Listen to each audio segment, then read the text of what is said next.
poder fazer a minha missão naquele lugar. Mas a gente sabe que é muita coisa que precisa ser feita, porque o diabo tem se levantado grandemente contra as famílias. Então, vamos orar. Esses momentos de oração que nós tiramos aqui pelas famílias é muito pouco diante daquilo que nós precisamos fazer em prol da família. Porque outro dia mesmo o pastor falava aqui, que se a família for bombardeada e for destruída, a igreja também será, né? Porque uma coisa leva a outra, né? E nós sabemos que a igreja tem sido o alvo principal do inimigo.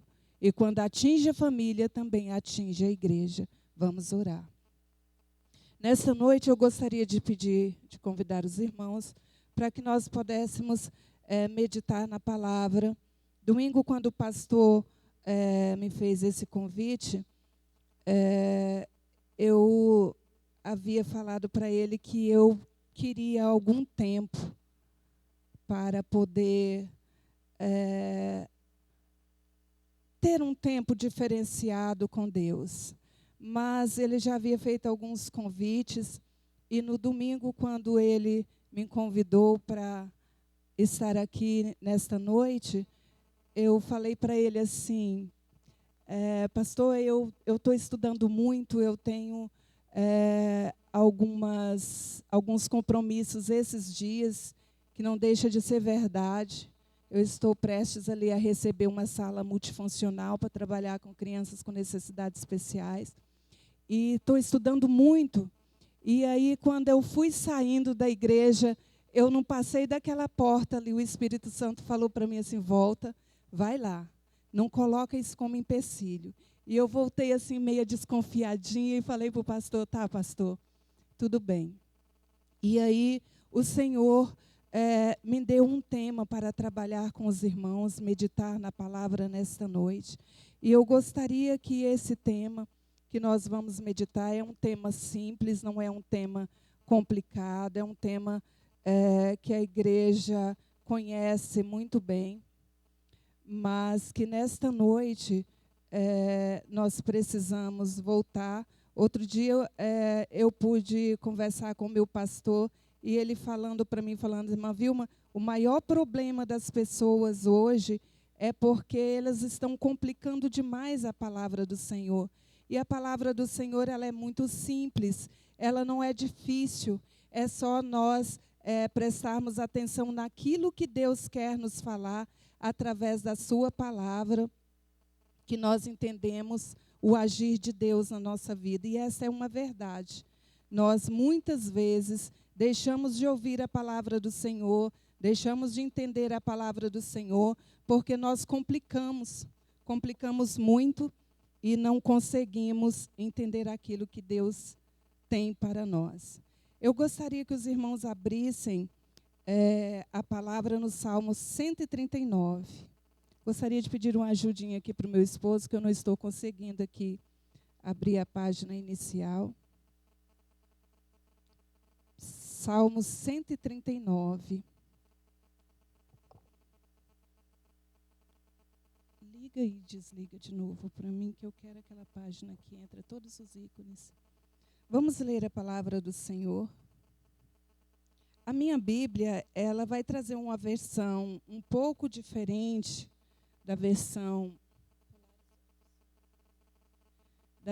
que os irmãos têm aí, mas é proposital, irmãos. É porque, na verdade, a minha Bíblia ela tem uma linguagem mais clara, e eu gostaria que os irmãos meditassem nesta mensagem mais clara.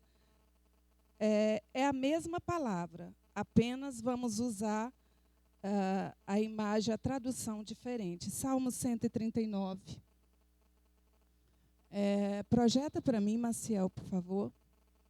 Fala sobre a presença de Deus. Quando o salmista Davi, ele fala de uma maneira muito clara sobre a presença de Deus na nossa vida.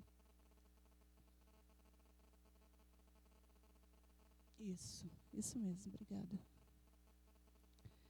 Fala assim a palavra do Senhor. Ó Senhor Deus, Tu me examinas e me conheces. Sabes tudo o que eu faço. E de longe conheces todos os meus pensamentos. Tu me vês quando estou trabalhando e quando estou descansando. Tu sabes tudo o que eu faço. Antes mesmo que eu fale, tu já sabes o que vou dizer.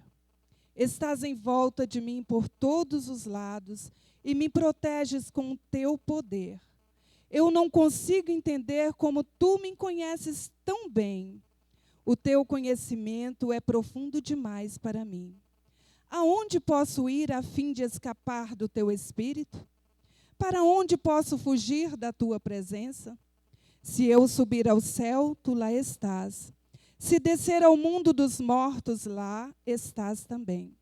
Se eu voar para o Oriente e for viver nos lugares mais distantes do Ocidente, ainda ali a tua mão me guia, ainda ali tu me ajudas. Eu poderia pedir que a escuridão me escondesse e que em volta de mim a luz virasse noite. Mas isso não adiantaria nada, porque para ti a escuridão não é escura e a noite é tão clara como o dia. Tu não fazes diferença entre a luz e a escuridão. Tu criastes cada parte do meu corpo. Tu me formastes na barriga de minha mãe. E eu te louvo, porque deve ser temido tudo o que fazes. É maravilhoso e eu sei disso muito bem.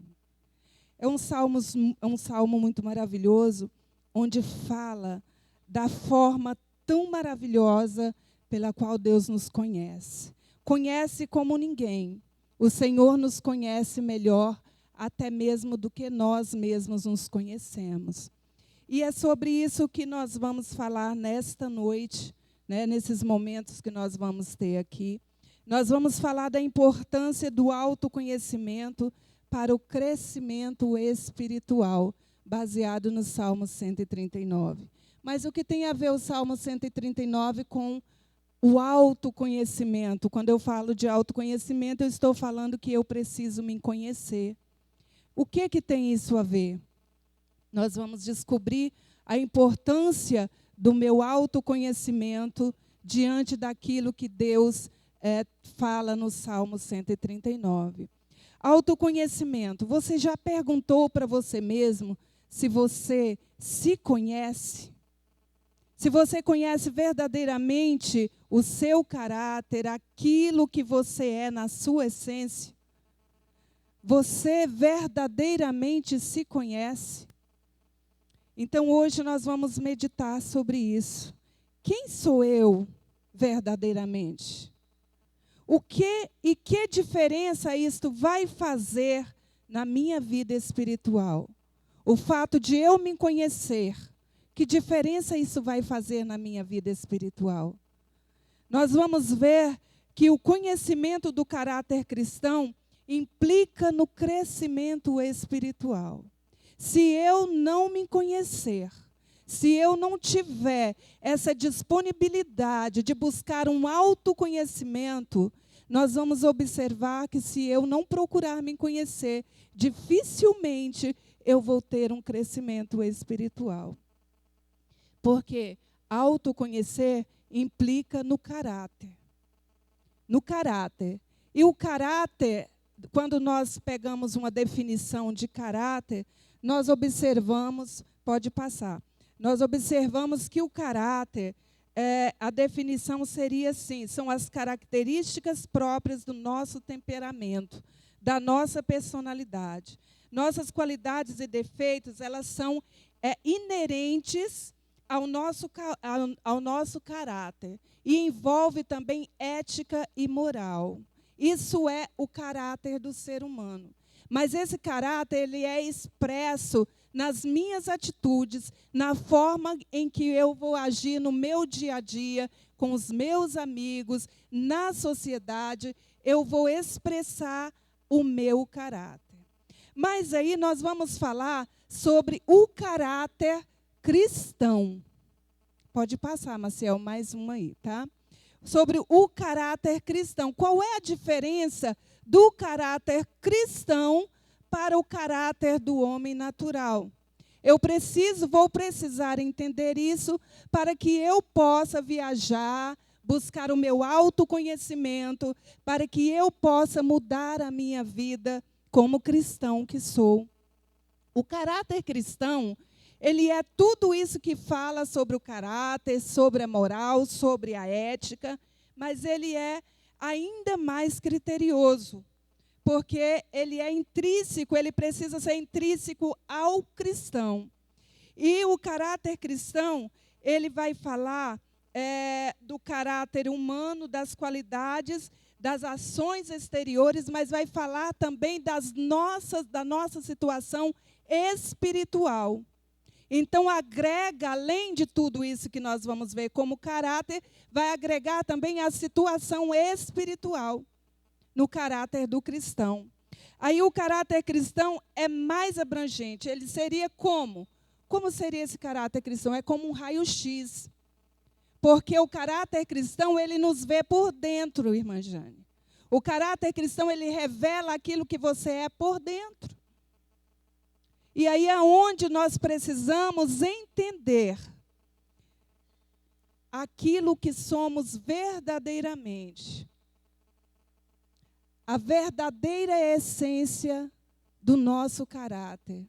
Porque Deus, Ele vê o nosso caráter, Ele vê as nossas intenções. O caráter do crente, ele é espiritual, porque Deus vê tudo isso e ainda vê as nossas intenções. Então, tem essa diferença do caráter do cristão. E aí, nós temos um sentimento de negação muito grande quando fala que nós precisamos nos conhecer. Porque eu quero, muitas vezes, conhecer um amigo que está do meu lado. Muitas vezes eu quero procurar conhecer a Deus, aquilo que Deus tem para a minha vida. Quero conhecer os mistérios do Senhor, mas eu me nego. Eu não procuro me conhecer.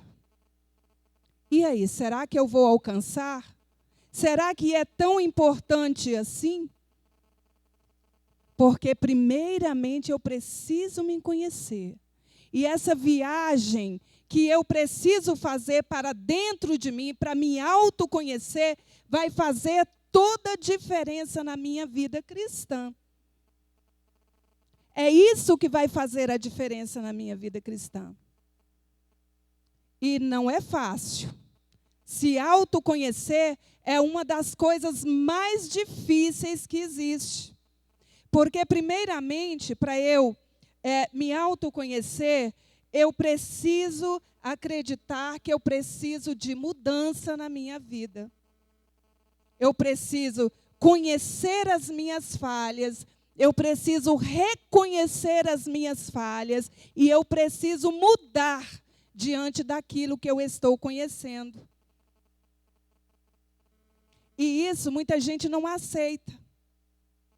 Eu não aceito nunca dizer que lá dentro de mim eu sou uma pessoa orgulhosa, eu sou uma pessoa avarenta, eu sou uma pessoa que muitas vezes não compartilho com o meu irmão a necessidade do meu irmão.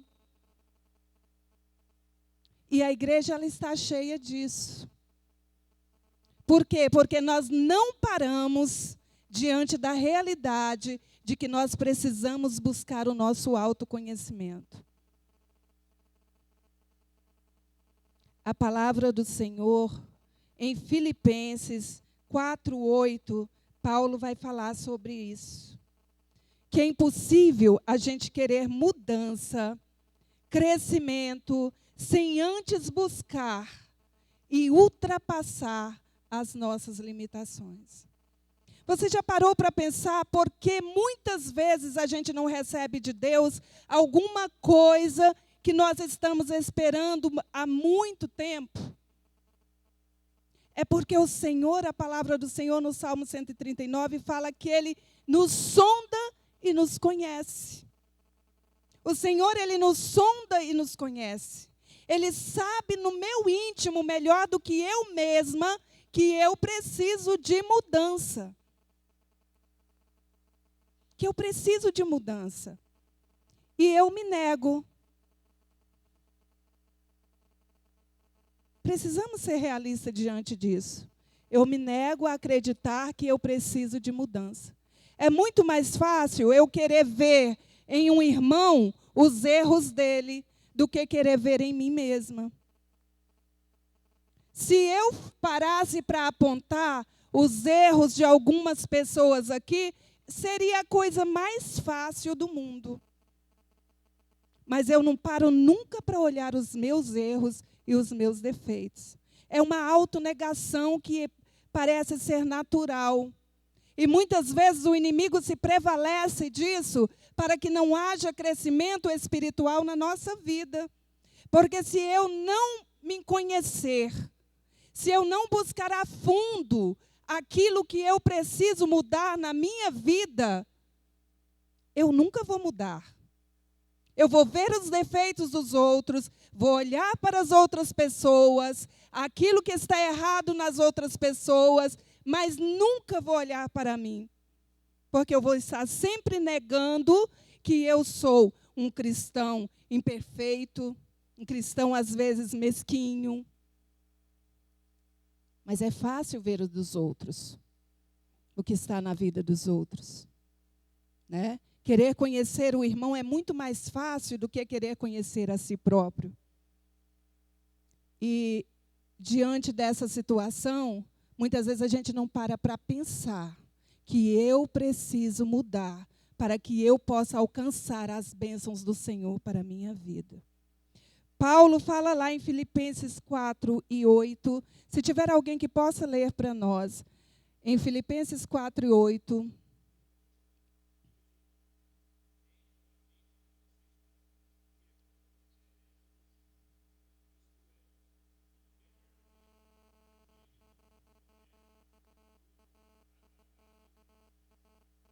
Muito bem. Verdadeiro. Paulo está falando aí para nós que nós devemos encher a nossa mente de tudo isso que está aí em Filipenses 4:8. Primeiro ele fala de ser verdadeiro. Irmãos, dentro da nossa igreja, aqui conosco, você já parou para pensar se você tem sido verdadeiro? Eu tenho sido, porque eu falo sempre a verdade. Mas não é dessa forma que nós precisamos pensar na verdade. A verdade que nós precisamos pensar, por exemplo, quando nós negamos a Cristo todos os dias, nós estamos sendo um cristão verdadeiro? E como é que eu nego Cristo todos os dias? Será que é só você falar assim, alguém chegar para você e você falar assim, você é crente, e você falar, não, eu não sou? Negar a Cristo não é isso. Negar a Cristo é você muitas vezes ter a oportunidade de falar de Jesus e não falar. Isso é negar a Cristo. E você já parou agora para pensar nesse autoconhecimento que você está tendo aí? Quantas vezes você perdeu a oportunidade de ser um cristão verdadeiro? Quantas vezes você deixou de falar de Jesus para alguém? Eu vou dizer uma coisa para vocês. Antigamente era mais difícil falar de Jesus, porque as pessoas tinham aversão. E hoje não. Hoje o mundo está gritando. Hoje o mundo está com sede. Hoje o mundo está tendo necessidade de Deus. As pessoas estão vindo até a nós assim, pedindo socorro. E muitas vezes você se retrai e não fala de Jesus. Isso é negar a Cristo. Isso é negar a Cristo. E aí, quando Paulo fala que precisamos ser verdadeiros, cristãos verdadeiros, nós estamos sendo cristãos verdadeiros? Quando nós negamos de falar de Jesus, quando nós perdemos a oportunidade de falar de Jesus. No trabalho, com os vizinhos, com os colegas de faculdade. Conversamos de tudo, mas não falamos de Jesus. Falamos de todas as necessidades, mas não falamos de Jesus. Isso é ser cristão verdadeiro? Eu estou passando por um processo de uns tempos para cá. Eu falei com o pastor, está sendo muito maravilhoso para a minha vida. O Senhor tem trabalhado de uma forma na minha vida que Ele nunca tinha trabalhado. E eu tenho me conhecido como nunca havia me conhecido. Eu tenho orado por pessoas que eu nunca imaginei que eu fosse orar um dia. Porque a gente cria aquele preconceito com as pessoas e, às vezes, a gente só vê os defeitos. A gente quer conhecer as pessoas e só vê os defeitos das pessoas. E não vê que, às vezes, o defeito está na gente. E o Senhor está trabalhando na minha vida dessa forma. Eu estou descendo lá na casa do oleiro, mas está sendo sofrido, mas está sendo maravilhoso. Então, ele fala mais aqui, voltando aqui para a nossa palavra. Ele fala ainda de ser honesto. O que é ser honesto? Paulo está falando disso. E nós precisamos conhecer. Aqui, quando ele falou de ser verdadeiro, se nós formos analisar dessa forma aqui, tem muita gente dentro da igreja que, se for se autoconhecer, não é verdadeiro.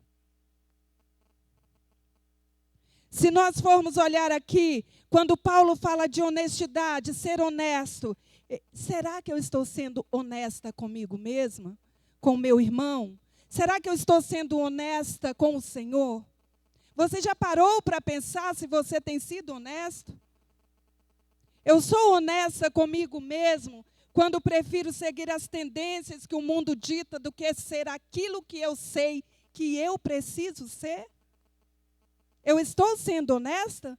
Será que é mais fácil ser aquilo que eu sou ou será que é mais fácil seguir a tendência do mundo? Eu estou sendo desonesta. Desonesta comigo mesma. E ele fala de honestidade aqui. Tem muitas formas de desonestidade. Desonestidade com os nossos irmãos. Irmãos, quantas vezes nós estamos dentro da igreja, sentado ao lado de um irmão, o irmão passando necessidade, o irmão passando privação, e nós somos incapazes de falar assim: meu irmão, como vai a sua vida? Como vai na sua casa? Lá na sua casa você tem isso? Na sua casa você está precisando disso? Eu estou sendo desonesta porque a palavra de Deus não me ensina isso. A palavra de Deus me ensina que eu tenho que amar o próximo como a mim mesma. E se eu estiver passando necessidade, o meu irmão também vai estar. Se ele estiver bem, eu também preciso estar. É desonestidade quando nós olhamos para o nosso irmão e observamos que ele precisa e eu simplesmente ignoro. Eu simplesmente ignoro o meu irmão dentro da casa do Senhor. Desonestidade. A palavra do Senhor, lá na igreja primitiva, ela ensina o quê? A repartir aquilo que nós temos, para que o irmão não passe necessidade. E nós não fazemos isso, eu só quero o meu bem-estar. Eu quero estar bem. E o restante não importa. Isso acontece no nosso meio, dentro da casa do Senhor. Indo mais adiante aí na questão da honestidade com Deus. Como tem sido a minha honestidade com Deus? Se na palavra do Senhor fala que nós precisamos dar a primazia para o Senhor. Eu não sou desonesta quando eu cuido de todas as coisas e deixo as coisas de Deus por último? Não é uma forma de desonestidade? É uma forma de desonestidade também. Então, dentro da casa do Senhor, quando nós observamos para dentro de nós, pastor Ismael, nós observamos que nós estamos sendo desonestos com o nosso irmão, desonesto conosco, desonesto com Deus. Isso é uma reflexão de autoconhecimento. Nós precisamos nos conhecermos, o nosso caráter cristão, para que haja mudança. se eu não parar para me conhecer, para avaliar os meus valores cristãos, eu nunca vou crescer espiritualmente, porque eu não vou trabalhar aquilo que eu tenho de errado. Ele fala ainda da pureza, uma pureza sem mistura. Pureza em si, a palavra é sem mistura. É o conceito de não infectado. Não infectado com nada. Não podemos aceitar misturas, influências. Temos que seguir um padrão bíblico de santidade. Eu olho para mim, dentro de mim, e eu me vejo em falta com isso também. Aí nós vamos para a palavra do Senhor no Salmo 139, fala assim: tu me sondas e me conheces. E eu tento me negar a mim mesmo. O que vale isso? Se o Senhor sabe quem eu sou, se o Senhor me conhece tão bem, não seria mais fácil eu admitir os meus erros, admitir as minhas falhas, admitir as minhas limitações, reconhecer tudo isso e tentar mudar? Tentando mudar, eu sei que o Senhor vai trabalhar, mas se eu não tentar mudar, o Senhor não tem compromisso de trabalhar.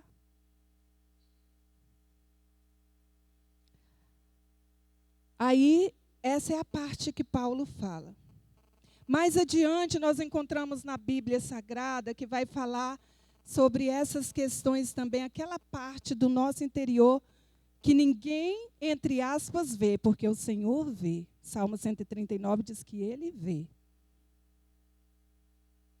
Que tem no nosso meio, Ele vê. Ele sonda e conhece.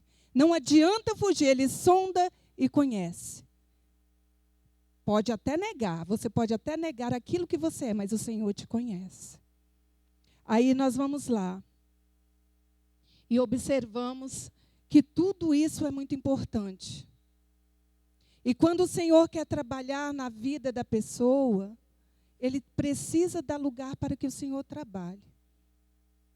Eu venho há muito tempo pedindo para o Senhor, Senhor, eu quero na minha vida cristã um diferencial. Eu não quero essa cristandade rasa, essa cristandade medíocre, que às vezes a gente acostuma assim. Irmãos, as palavras são essas mesmas, não existe outra. É aquela coisa assim, todo domingo eu me arrumo, vou para a igreja, faço aquela coisa monótona, aí eu saio da igreja, saio falando do pregador, do cantor, eu não entro dentro da igreja para louvar, não entro para cultuar. Falei, Senhor, eu não quero isso mais para a minha vida. Eu não aceito mais isso para a minha vida. E o Senhor começou a trabalhar na minha vida, e Ele tem trabalhado, o Senhor tem falado comigo, tem me mostrado grandes coisas na minha vida. E eu louvo o Senhor por isso. O Senhor começou a me mostrar que na casa dEle, há todos os tipos de vasos. Está na palavra do Senhor. Se nós observarmos, nós vamos lá para Levítico 11:33, fala de vaso impuro. Onde é que está? Está lá fora, no mundo? Não, está aqui dentro da casa do Senhor. É vaso, então está dentro da casa do Senhor. Porque se não fosse vaso, não estaria, não é? Se a gente for entrar pela lógica, está dentro da casa do Senhor. Lá em Levítico 11:33, o Senhor fala de vários tipos de vaso. Na Bíblia, em Levítico fala do vaso impuro, em Jeremias 48:38 fala de um vaso quebrado, né?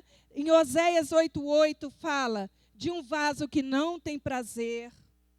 E ainda fala em Timóteo, no Novo Testamento, fala do vaso de honra e desonra. Pode passar, Maciel. Eu vou falando muito e eu vou deixando os slides atrasados, né? E aí pode passar mais um slide.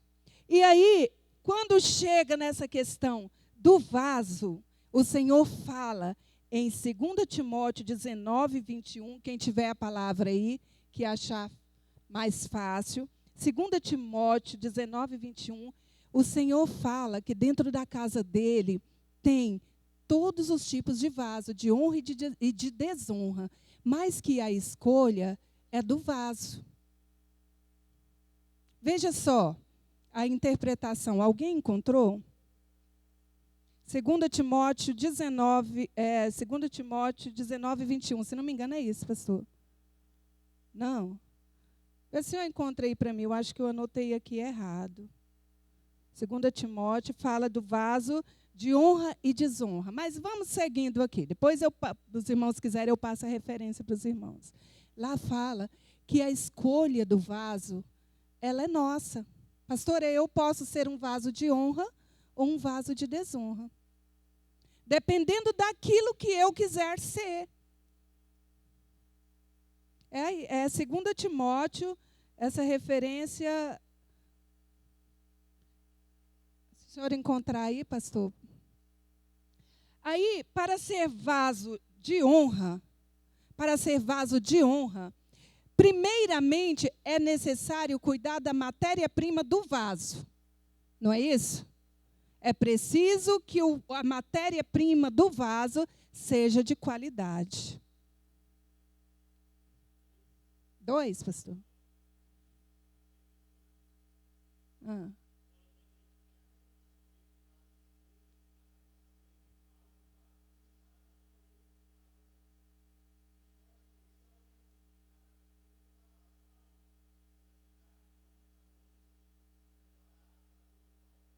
Purificar. Então é uma escolha minha, eu posso ser vaso de honra ou vaso de desonra dentro da casa do Senhor. É 2, os irmãos que estão procurando aí, é 2 Timóteo 2, versos 19 a 21. Tá? Aí muita gente dentro da casa do Senhor, por não se conhecer, não aceitar, não reconhecer as suas deficiências, as suas fragilidades, preferem ser vasos de desonra. Porque, irmãos, se eu achar em mim orgulho, eu vou trabalhar para não ter esse orgulho. Porque assim, só de eu ser orgulhosa, eu não ofendo ninguém. Mas se eu praticar esse orgulho, aí eu vou estar ofendendo as pessoas. E nunca nós temos essa essência, essa característica, sem ofender. Sempre nós praticamos ela. As coisas boas a gente não pratica, mas as coisas que são ruins, a gente sempre pratica. E aí nós entramos nessa questão da matéria-prima do vaso. Eu preciso desse autoconhecimento para arrancar do meio do vaso, da minha essência, lá do barro, tirar todas as impurezas para que o oleiro possa trabalhar. E quais são essas impurezas? Dentro do barro pode ter ramos, pedras, areias, no meio do barro que vai ser construído o vaso. É vaso de honra? Não pode ter. Não pode ser construído com nenhuma deficiência esse vaso. E muitas vezes a matéria-prima tem lá ramos, pedras, areia, que vai dar deformidade para esse vaso. Então nós precisamos conhecer, buscar autoconhecimento, analisar aquilo que nós verdadeiramente somos, para que nós possamos reconhecer, trabalhar, para que nós possamos estar na mão do oleiro como uma matéria-prima que vale a pena fazer um vaso de honra. Dando continuidade, nós observamos que existem certas falhas na nossa vida que nós negamos para nós mesmos. Quer ver? Se eu perguntar aqui para os irmãos, não é para ninguém responder, não. Mas se eu perguntar aqui para os irmãos assim, quem é orgulhoso, quem é vaidoso aqui dentro dessa igreja? Né? Quem é que vai responder? Ninguém. Ninguém. Aí eu pergunto, dentro da igreja tem pessoas vaidosas? Tem pessoas orgulhosas? Tem? Tem. O que é ser uma pessoa orgulhosa? A pessoa orgulhosa é aquela que deseja atrair admiração para ela própria. Eu vou louvar o Senhor, eu quero que a minha voz seja bonita para que alguém fale que a minha voz é linda, maravilhosa. Eu vou louvar o meu Senhor, toda honra, toda glória para o meu Senhor. Ministrar a palavra, eu termino de ministrar, eu quero ser elogiado, porque se eu não for elogiado, é a melhor palavra para que eu seja elogiada na minha palavra. Isso é vaidade, isso é orgulho. Está assim, ó. Ou não? Está assim dentro da casa do Senhor. Não, aqui não. Aqui não, está assim dentro da casa do Senhor. Né? Aí nós observamos ainda, isso está lá no Salmos 4:2, a questão do orgulho e da vaidade. E em muitos outros lugares na Bíblia também fala sobre o orgulho e a vaidade. Só coloquei uma referência aqui. Somos arrogantes ou não somos? Arrogantes demais dentro da casa do Senhor. Muita gente dentro da casa do Senhor arrogante. Sabe o que é ser arrogante? É quando eu penso que eu sei muito mais do que a irmã Jane. A irmã Jane não sabe de nada, só quem sabe sou eu.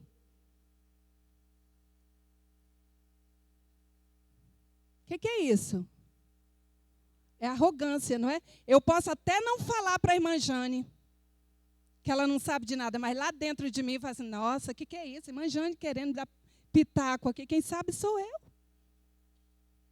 Aí se eu perguntar, tem arrogante dentro da casa do Senhor? Aí você vai falar assim, não tem, eu não sou arrogante. Claro que eu sou. Sou orgulhosa, sou vaidosa, sou arrogante. Isso se chama autoconhecimento. São coisas que precisam ser trabalhadas na vida do cristão, para que ele possa verdadeiramente ser um cristão de caráter cristão. Aí, difamadores, invejosos, tem dentro da casa do Senhor? Vou pegar de novo a Jane aqui, eu gosto muito da Jane. A Jane, por exemplo, vai lá dar uma mensagem. Aí eu ouço a mensagem da Jane, aí eu não entendo muito bem a mensagem da Jane. Aí eu saio falando da Jane coisas absurdas. Tem isso dentro da casa do Senhor? Não, de jeito nenhum. Eu falo que a Jane pregou isso, falou disso, falou daquilo outro, falou de fulano, falou daquilo outro. Isso são difamadores da casa do Senhor. Eu sou difamadora? Você já parou para pensar? No seu autoconhecimento, você é difamador? Indo mais adiante, os soberbos que tem na casa do Senhor. O que é soberba? É querer ser superior a todo mundo. Deus me livra de sentar ali com o Edivaldo, com a irmã Isabel. Vou sentar de jeito nenhum. Né? Minha ala é outra. Não vou me misturar. Tem isso na casa do Senhor? Tem? Às vezes até sem perceber, a gente faz muita coisa errada dentro da casa do Senhor.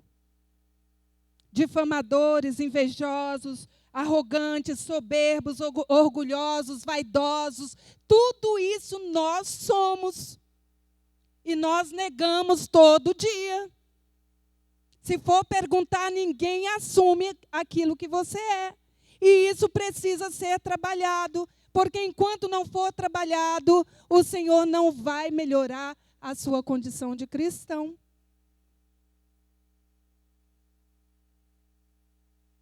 Aí um dia, meditando na palavra do Senhor lá em casa, o Senhor me deu uma palavra que está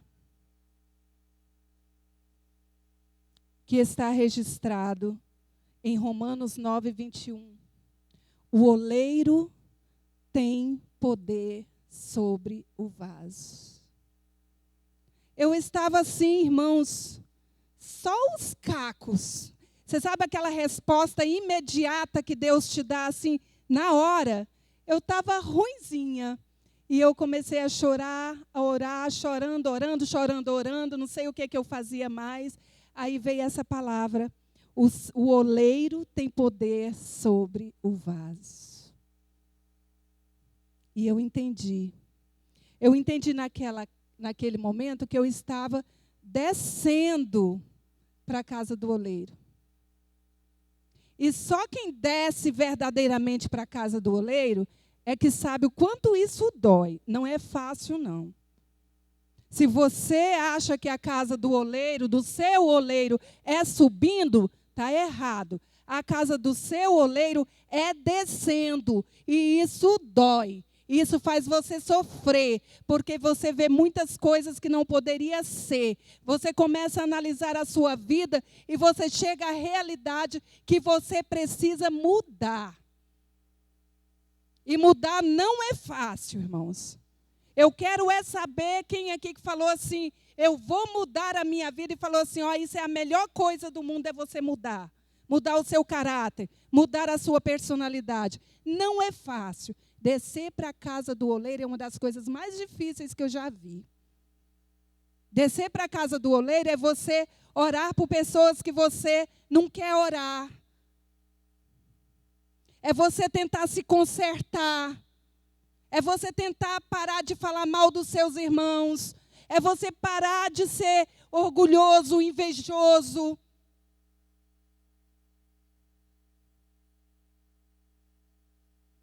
É grave, né? E o oleiro fala assim, olha, antes de reconstruir o vaso, precisa quebrar. O barro, né? Olha aí. Não é mais nem o vaso. Agora é sobre o barro. O pastor está falando que na versão dele, a palavra fala que o oleiro tem poder sobre o barro. É ele que vai tirar as pedras, é ele que vai tirar os ramos, é ele que vai tirar a areia, é ele que vai fazer a mudança que precisa ser feita na sua vida. Isso exige autoconhecimento, Jane, porque eu jamais vou conseguir que o oleiro trabalhe na minha vida se eu não reconhecer que todas essas falhas estão dentro de mim. Eu posso viver de aparência a vida toda, numa boa, como diz. Se eu não reconhecer as minhas deficiências, eu vou passar o tempo todinho nesse marasmo desse crente raso, desse crente que não sente poder, desse crente que não vê Deus trabalhar, desse crente que não sente nada na casa do Senhor. A gente, olha, é tão difícil que às vezes a gente observa, é tanta gente que tem indisponibilidade para fazer as coisas de Deus. Sabe por quê? Porque não desce para a casa do oleiro. Hoje eu quero falar para você que o oleiro tem poder sobre o barro. E se você quiser ser esse vaso que o Senhor está falando aqui, a escolha é sua. A escolha é nossa. A escolha de ser um vaso de honra, ela é minha. E eu decidi ser. Não importa onde eu estiver, eu vou ser um vaso de honra. Eu vou ser uma cristã verdadeira. E isso que o Senhor está falando nesta noite. Se aqui nós tivéssemos aqui a metade desta igreja com a decisão de ser um verdadeiro cristão, esta igreja seria outra. Essa igreja estaria cheia de pessoas salvas, porque você não deixaria de falar de Jesus. Esta igreja estaria cheia de milagres, porque você estaria numa dimensão totalmente diferente. Essa igreja seria totalmente diferente daquilo que hoje nós estamos vivendo. Porque os vasos tem uns que está quebrado, outro vaso está impuro. São os vasos que estão dentro da casa do Senhor. Se você admitir que verdadeiramente você é, lembrando que Ele te conhece, Ele conhece todas as suas imperfeições. Eu posso até negar, mas lá no Salmo 139 ele fala que Davi fala que o Senhor sonda e nos conhece. Você pode negar, mas o Senhor está falando, eu estou vendo, e na hora que você decidir, eu vou te fazer um vaso de honra. Finalizando, quando ele fala que nós devemos tirar, que ele tem poder sobre o barro, e que devemos tirar todas as impurezas, eu encontrei uma parte maravilhosa, eu fui na concordância bíblica buscar, onde se falava de vaso, e lá em Neemias 5,13, fala que terá água santa em vaso de barro. Aqui nesta igreja, se nós decidirmos tomarmos um posicionamento, aqui nesta igreja terá água santa em vaso de barro. A decisão é minha, a decisão é sua. Se nós quisermos crescer espiritualmente, nós precisamos viajar em uma viagem interior de autoconhecimento e deixar o oleiro trabalhar na nossa vida. De outra forma, nós não vamos conseguir. Eu gostaria de deixar essa meditação nesta noite, agradecer o meu pastor pela confiança, e eu gostaria que nesse momento você fechasse os seus olhos, para que a gente fizesse uma oração. Irmãos, não é aquela oração bonita, não. É aquela oração que você pudesse realmente falar para o Senhor assim, Senhor, faz germinar essa palavra no meu coração. Me faça conhecer a mim mesmo, me faça ter a disponibilidade, a disposição de mudar, de querer ser um crente melhor. Feche os seus olhos agora, vamos orar. Soberano Deus e Senhor de nossas vidas. Pai, obrigada pela Tua palavra, Senhor, na nossa vida nesta noite. Porque é a Tua palavra que nos faz crescer. É a Tua palavra que traz o diferencial para a nossa vida, Pai. E hoje nós meditamos, ó Pai, que Tu nos conheces, Senhor, tão bem, Senhor. E muitas vezes nós negamos conhecer as nossas falhas, os nossos defeitos. Que o Senhor possa, ó grande Deus, deixar essa palavra no nosso coração, para que ela possa germinar, para que nós possamos mudar verdadeiramente, que nós possamos, ó grande Deus, tirar da nossa vida todas as pedras, todos os ramos, todas as areias que tiveram, ó grande Deus, atrapalhando o nosso crescimento espiritual, porque só assim a Tua igreja, Senhor, estará pronta para vencer, ó grande Deus, aquilo que o mundo tem, ó grande Deus, confrontado, Pai. Nos fortalece com a Tua palavra em nosso coração. É o que nós te pedimos nesta noite, em nome de Jesus. Amém.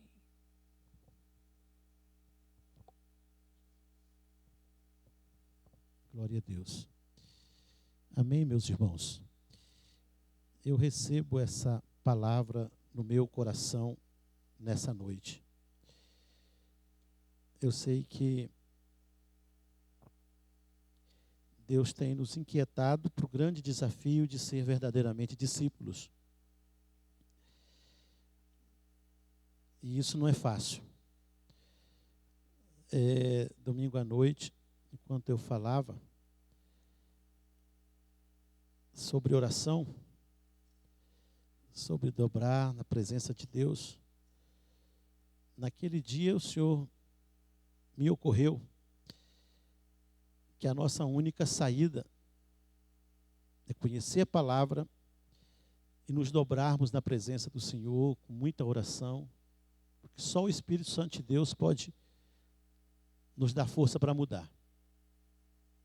Não é fácil, mas toda pessoa que está exposto à palavra e que está em busca de Deus em oração, com os joelhos dobrados, ele vai alcançando uma postura de piedade diferenciada. Eu cheguei a falar uma coisa domingo, alguém não me compreendeu. mas eu vou repetir aqui. Tem uma coisa que me intriga, irmãos. Tem me intrigado. Às vezes eu vejo pessoas que estão expostos na presença de Deus há muitos anos. Muitos anos de fé, muitos anos de Bíblia, muitos anos de vivência na igreja. Mas continua pequeno, continua difícil de convivência, continua rasteiro, continua com ações desprezíveis. Como é que pode uma pessoa passar vários anos diante da palavra de Deus e está piorando? Tem uma coisa errada, irmãos. Nós precisamos dar uma renovada na presença de Deus. Alguma coisa está errada, porque na medida que fomos expostos à palavra, estamos na presença de Deus em oração, em entrega, nós temos que melhorar. Deus haverá de trabalhar na nossa vida. Amém, meus irmãos? Deus abençoa. Chuva cair, não tem de ir embora agora não. Vamos começar a orar agora, vamos orar até às 11. Brincando, tá, irmãos? Irmãos, pode recolher a oferta, viu, Ivan? E enquanto o obreiro está recolhendo a oferta, eu vou dar um aviso. Eu queria a atenção de todos. Dia 15. Que dia, irmãos? Então eu vou perguntar de novo, como muita gente está conversando. Dia 15 de março. Dia 15 de março, aí fora, eles estão fazendo um dia de manifestação. Então tem uma hashtag no Brasil todo dizendo, dia 15, dia de manifestação, vem para a rua. Aí Deus colocou no meu coração de eu fazer um dia de oração. Então dia 15 é dia de oração, vem para a igreja. Nós vamos começar 8 da manhã e vamos orar até às 17, dia 15. O Brasil vai pegar fogo, irmão. Os policiais já foram todos convocados, vai ter muita manifestação, muita bagunça. E a hashtag lá é essa. Dia de manifestação, vem para a rua. Aqui é dia de oração, vem para a igreja. Vamos orar o dia todo. Aqui não vai ter risco de ser preso, não vai ter coquetel molotov, não vai ter baculejo, vai ter bênção, tá? Vai ter vitória aqui. Se você vir para a igreja, vai ser um dia especial na sua vida. Então, olha, eu escalei algumas equipes. Toda a igreja vai estar, mas eu queria alguns irmãos vão conduzir. Ó.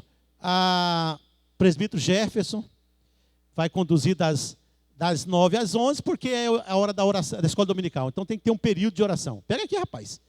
O nome do Senhor é já, rapaz.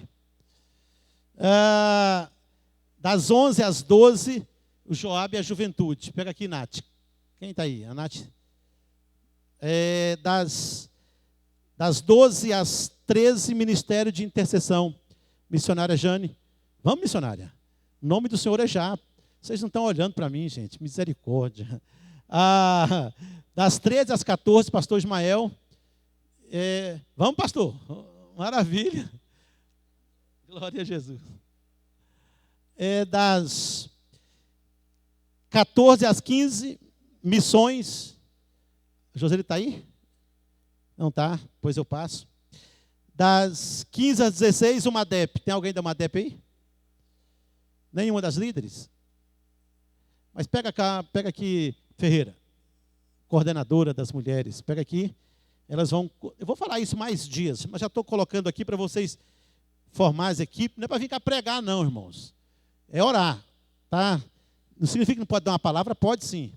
Das 16 às 17, os varões. Divino Cesário está aqui. Tá? Pronto. Deixa eu ver se tem mais algum horário. Ministério de Intercessão, Joab, Ismael, Missões, Madeira, está certo. Nós vamos estar orando nesse dia. Dia 15 é um dia com Deus, um dia de oração. Vamos começar às 8 e orar até às 17 horas. Eu coloquei aí no papel aí, ó, o alvo das orações, né? A nação brasileira, a igreja brasileira e a família. A nossa família, a família brasileira. Nós vamos orar por isso.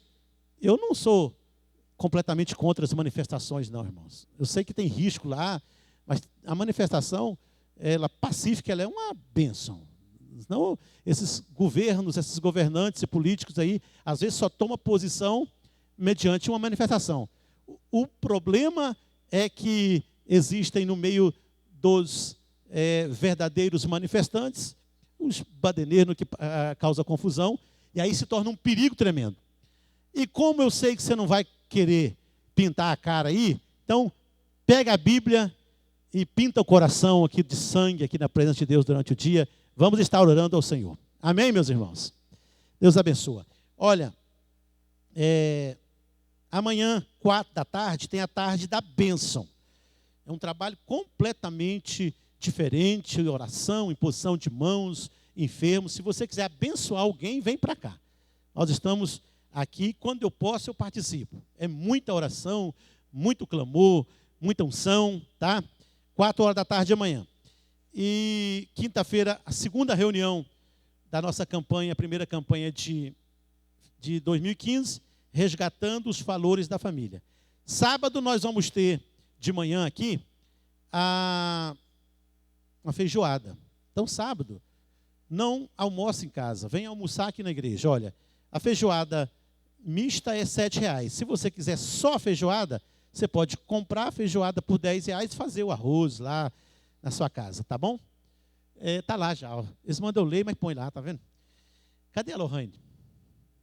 Lohane, vem cá. O nome do Senhor é já. Ela vai dar um recadinho aqui. Glória a Jesus. E depois vamos terminar. Ainda falta 3 minutos. Irmãs, paz do Senhor. Estou vindo para falar da nossa noite italiana. Já está chegando o Dia da Mulher agora. Nós vamos comemorar no sábado, agora dia 7. E nós estamos vendendo os convites individuais. Podem me procurar, irmã Vanete. A Aline também. A Aline não está aqui. Os ingressos vai ser uma noite italiana, custa R$15 e só vai entrar com o convite. Irmãs, podem estar nos procurando, tá? Quem estiver assim, desprevenido hoje, pode estar pegando o convite, acertando até quinta-feira conosco, para a gente já comprar o restante do material. Vai ser um rodízio de pizza, tá? Comida à vontade, refrigerante. O momento da gente estar confraternizando aqui entre nós, tá? E aí pode estar nos procurando. Tá bom, vamos ficar de pé, irmãos? Só lembrando os irmãos que a feijoada sábado, se você já encomendou, se você puder vir buscar, irmãos, é uma bênção grande, porque a equipe aqui para fazer já é limitada. Depois arrumar outra equipe para entregar, dá trabalho. Se você não puder, a gente faz. Mas se você puder passar aqui, aí você dobra a sua oferta. Você valoriza isso. Então não é a questão de comprar uma marmitex, é muito mais do que isso, irmãos. Nós não faríamos isso aqui se fosse uma coisa comercial. Isso é muito importante. Então o gesto de sair lá de casa, da sua casa, falar, vou lá na igreja ajudar e vou comprar, por exemplo, na pamonhada que fazemos, as irmãs que vêm para cá ajudar, vêm cedinho, elas chegam aqui, a irmã do Carmo, e as irmãs Lourenço, Luzia, Ferreira, elas vêm e ficam aqui a manhã toda, quando termina, compra. As pamonhas que elas levam para casa, elas compram. Às vezes eu fico constrangido para não vender para elas, mas falo, pastor, se o senhor for dar pamonha para todo mundo que ajudou, não vai ter efeito nenhum na construção. Então o gesto de você participar da feijoada é muito mais do que comprar uma comida. Sei que almoçar você vai, é um gesto de participar, de dedicação, de unidade, entendeu? E tem um efeito muito grande até no coração de quem está aqui, tá? Então não só compra, não trouxe, eu não, saia de casa, vem aqui, fala, eu vim buscar, entendeu? De repente você pode até ajudar, não deixa do irmão que eu levo, ajuda a gente, irmãos. Vamos fazer a nossa unidade funcionar, tá bom, irmãos? Deus abençoa. Senhor nosso Deus e nosso Pai, nós te louvamos por essa noite, por essa mensagem, Senhor Deus, esta ministração. Pai, nós louvamos a Ti, ó Deus, pela Tua palavra em primeira mão, pela vida, Senhor, da irmã Vilma, diaconisa irmã Vilma, que nessa noite, ó Deus, foi canal do Senhor para a minha vida, para a nossa vida, Pai. Abençoa, Senhor, o seu ministério, a sua vida, sua família. Abençoa todos os teus filhos que congregaram comigo nessa noite, saíram de casa, cansados, enfrentaram chuvas, mas vieram aqui, Senhor Deus, porque tem compromisso com a palavra, compromisso com o teu reino, ó Pai. Eu os abençoo, Senhor, nessa noite em teu nome. Eu creio na bênção, Pai. Eu creio no teu amor, na tua graça. Eu creio na tua misericórdia, Pai querido. Eu abençoo a igreja nesse final de semana, que a bênção do Senhor se derrame sobre todos. A festividade da UMADEP do final de semana, eu oro, Pai, pedindo a bênção e um milagre, ó Deus, o culto, Senhor, no domingo, a reunião que elas terão no sábado, todas as atividades da igreja. Senhor, coloca a tua mão, ó Pai. Tu és um Deus atento, o Senhor conhece os detalhes, o Senhor conhece as pessoas, o Senhor conhece a sua igreja, Pai. Eu oro no nome do Senhor Jesus. Amém. Deus abençoa. Está terminado em nome de Jesus.